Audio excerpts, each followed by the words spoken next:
Pelatih Vietnam Kim Sang-sik menganalisis timnas Indonesia mengalahkan Thailand di semifinal ASEAN Cup U20 3 2025. Vietnam telah lolos ke final usai mengalahkan Filipina dengan skor 2-1 di Stadion Utama Gelora Bung Karno, Jakarta, Jumat. Di final, Vietnam akan bertemu timnas U23 Indonesia. Timnas U23 Indonesia lolos ke final usai mengalahkan Thailand di Seoul, Jumat malam.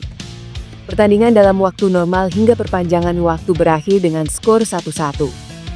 Lalu, laga dilanjutkan ke perpanjangan waktu hingga adu pelatih.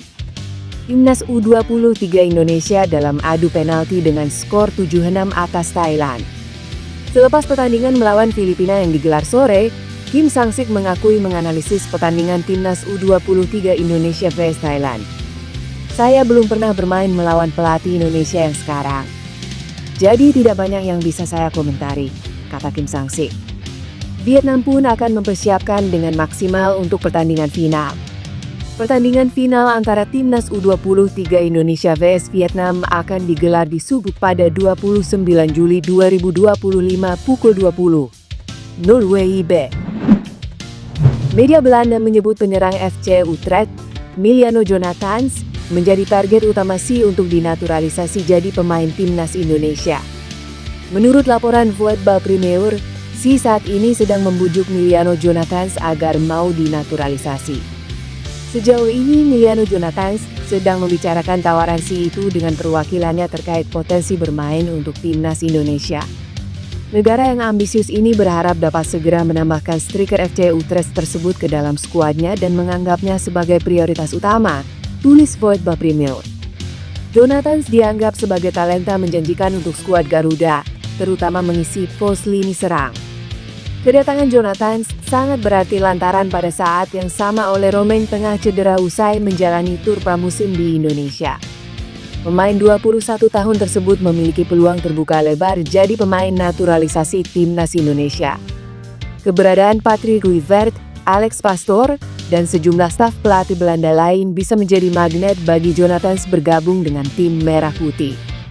Menariknya, kabar pendekatan timnas Indonesia dengan Emiliano Jonathans berbarengan dengan rencana SI mendaftarkan 3 pemain naturalisasi pada Agustus nanti. Satu dari 3 pemain itu adalah Mauro Zijostra. Akan tetapi, 2 pemain lain masih dirahasiakan Ketua Umum SI Erick Thohir. Timnas Indonesia membutuhkan tambahan kekuatan guna mendapatkan tiket ke Piala Dunia 2026 yang diperebutkan dalam ronde 4 kualifikasi zona AFC. Bursa transfer Eropa kembali diramaikan oleh pemain timnas Indonesia. Kali ini giliran Jai Idzes, bek tangguh milik Venezia, yang tengah dibidik secara serius oleh klub Serie A Genoa. Genoa dikabarkan sangat ngebet memboyong bek berusia 25 tahun tersebut. Idzes menjadi target utama untuk memperkuat lini belakang mereka menyambut musim 2025-2026. Sebelumnya, Udinese juga sempat memburu tanda tangannya, namun batal karena tak menemui kata sepakat soal harga. Situasi ini coba dimanfaatkan Genoa yang tampil lebih agresif. Klub legendaris Italia itu kini disebut paling depan dalam perburuan Idzes, mengingat sang pemain tengah mempertimbangkan masa depan usai Venezia terdegradasi ke Serie B. Venezia disebut menetapkan harga sebesar 10 juta euro atau sekitar 175 miliar untuk Jai Idzes. Nilai tersebut masih menjadi kendala karena Genoa belum mampu menyanggupi. Kendati demikian, proses negosiasi kabarnya masih terus berjalan secara intens.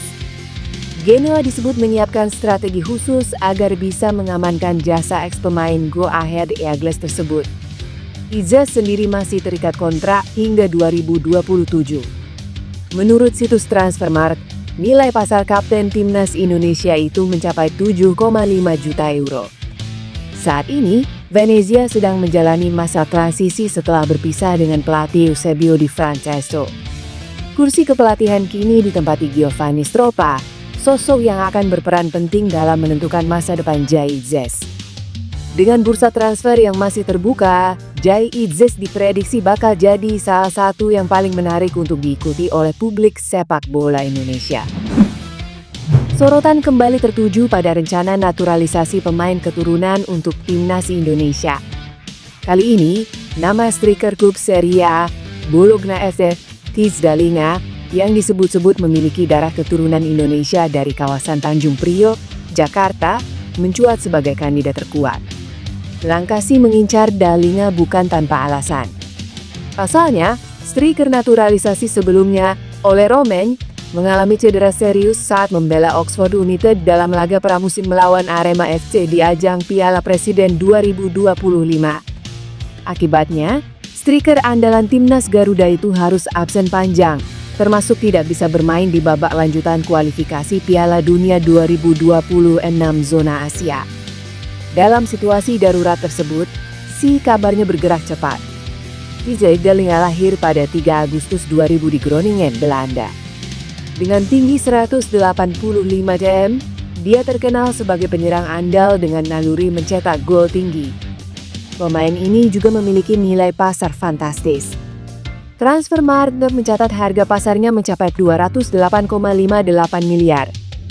Jika dia bisa menjadi warga negara Indonesia, akan menggeser Jaitzes yang berbanderol 130 miliar sebagai pemain termahal di timnas Indonesia. Jika Dalinga benar dinaturalisasi, kehadirannya akan membawa kualitas Eropa ke lini depan Garuda. Dengan gaya bermain agresif dan pengalaman di Liga Top Eropa, ia bisa menjadi solusi jangka panjang lini serang timnas Indonesia. Apalagi, keberadaan Jaitzes dan Sandy Walsh menunjukkan pemain naturalisasi berkualitas mampu langsung nyetel dengan skema Patrick Kluivert. Bila proses naturalisasi Dalinga berjalan lancar, publik sepak bola Indonesia boleh berharap banyak dari duet lini belakang dan depan yang sama-sama berstandar Eropa. Timnas U23 Indonesia vs Thailand pada babak semifinal Piala AFF U23 2025 berakhir dengan skor 0-0. Pertandingan berlangsung di Stadion Gelora Bung Karno, Senayan, Jakarta, Jumat, 25 Juli 2025. Dalam pertandingan ini, pelatih Timnas U23 Indonesia Gerald Vandenburg menurunkan Muhammad Ardiansyah untuk menggantikan Cahya Supriyadi di posisi penjaga gawang. Di barisan pertahanan, sang kapten Kade Arel Priyatna akan bekerja sama dengan Kakang Rudianto. Frey Nisa dan Ahmad Maulana ada di posisi bek sayap. Di lini tengah, Robi Darwis bekerja sama dengan Don Tripamungkas dan Dominikus Dion. Ketiganya menopang trio penyerang Rahmat Arjuna Reski, Muhammad Rayhan Hanan, dan Jess Raven. Indonesia tampil menyerang sejak awal peluit babak pertama.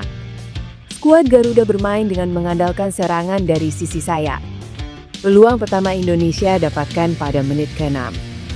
Berawal dari tusukan ke sisi kanan pertahanan Thailand, Rahmat Arjuna mengirimkan umpan silang mendatar ke kotak penalti. Don Tripamungkas menerima umpan itu dan melepaskan tendangan. Sayangnya, tendangan Don masih melebar. Setelah 10 menit pertandingan, Thailand mulai keluar dari tekanan dan mengambil inisiatif menyerang. Pada menit ke-14, Pantamit Pravan memiliki peluang matang mencetak gol setelah lepas dari penjagaan bek Indonesia. Namun, tendangannya masih melenceng tipis di kiri gawang Ardiansyah. Pada menit ke-28, Indonesia memiliki peluang matang lewat sundulan Jess Raven yang memanfaatkan umpan Rahmat Arjuna. Namun, sundulannya masih membentur tiang gawang Thailand. Indonesia dan Thailand beberapa kali terlibat dalam duel di lini tengah dalam tempo cepat. Pada menit ke-38, Indonesia mendapatkan peluang lewat Kade Arel menerima umpan di depan gawang Thailand. Tetapi, tendangannya dari sudut sempit melambung ke atas mistar. Pada ujung babak pertama, Rahmat memiliki peluang terbaik ketika tinggal berhadapan dengan kiper Sorawat Fosaman. Tetapi, tendangannya masih bisa diblok.